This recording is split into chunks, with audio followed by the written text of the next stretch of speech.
Peygamber sallallahu aleyhi ve alihi ve sellem buyurur: Kim mənə bir salavat göndərərsə, Allah ona 10 salavat göndərər, 10 günahını silər və dərəcəsini ucaldar. Qiyamət günü mənə ən yaxın olanlar, dünyada mənə ən çox salavat göndərənlərdir.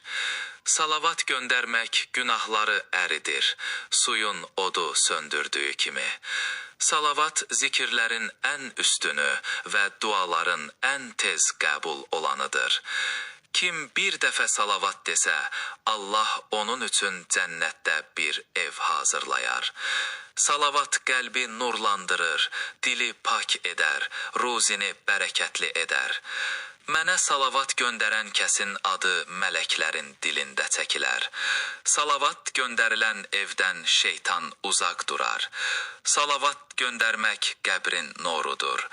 Qəlbi qaranlıq olan çoxlu salavatla onu işıqlandırsın. Salavat tərəzidə əməllər ölçüləndə ən ağır zikirdir. Mənə salavat göndərənə mən də dua edərəm. Salavat dua ilə birlikdə oxunarsa, dua geri qaytarılmaz. Muhammed Ali Muhammedə salavat zikr eləyək.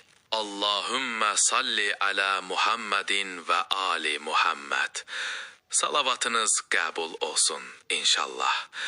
Hər bir deyilən salavatda bir bərəkət və nur vardır. Dualarınız tez bir zamanda qəbul olar ümidi ilə.